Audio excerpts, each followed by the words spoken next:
And now it's the moment you've all been waiting for. It's the greatest comeback since Elvis in '68. It's the return of the Merc.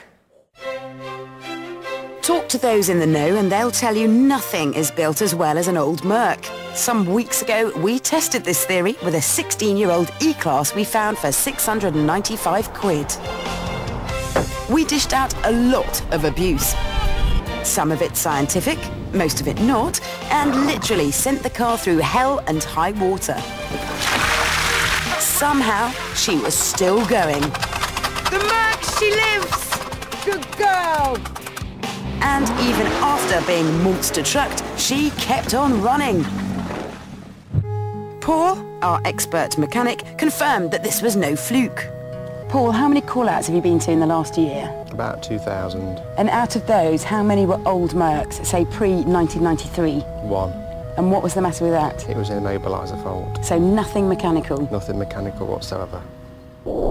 So we've established beyond doubt that old Mercs are tough. But we still haven't found the limit, which is what we intend to do today, using an arsenal. First up, a test of interior durability. The inside was wearing its 170,000 miles well, with every switch clicking like the day it was born. Now, obviously, there's only one way to see how tough the fixtures and fittings are. Grenade!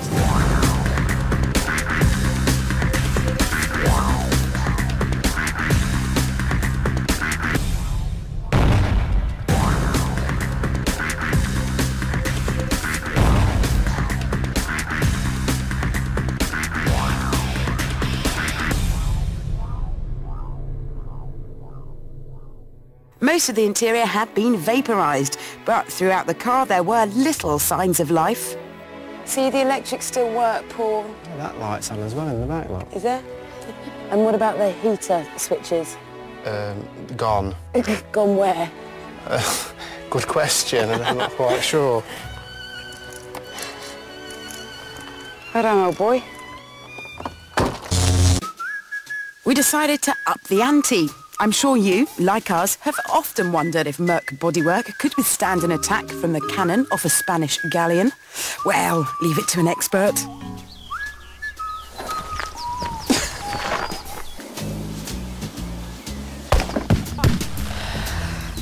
Strike one. Miss left. Oops. Strike two. Too long.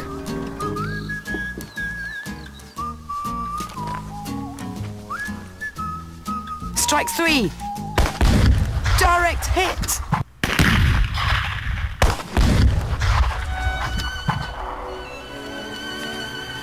Were you impressed with my accuracy eventually? Yes, very good. Third time lucky. Thanks very much. So is the front... Oh, look at that. Now that's what I call proper build quality. Opens and shuts. Fantastic. And the door mirror is still intact. That is a pretty mint door, isn't it? Yeah. Get some money for that. Again, the bits of the Merc that were still standing had seemingly shrugged off our attack. So, for the final test, we decided there should be no holds barred. We wanted to see whether there was any grain of truth in one of the biggest cliches about old Mercs. Are the engines bomb-proof?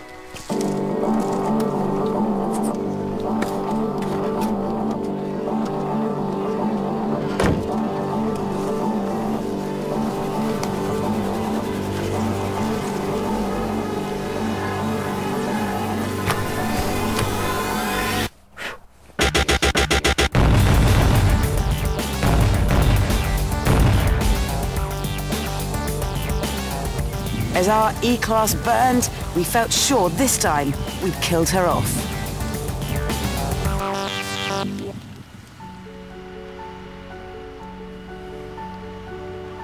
The car was gutted, and Paul stepped up to inspect the remains.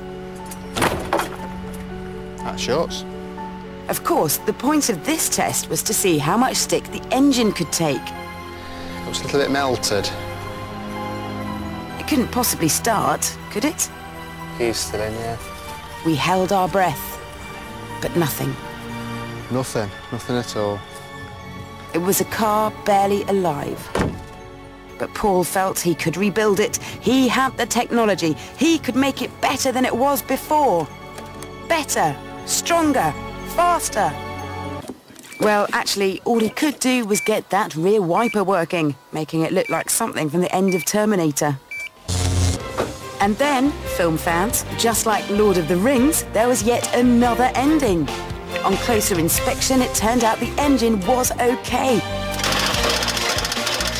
But it was the wiring loom of the immobiliser that had melted and was preventing us from starting it. So, are Merc engines bomb-proof? Yes! But their immobilisers aren't.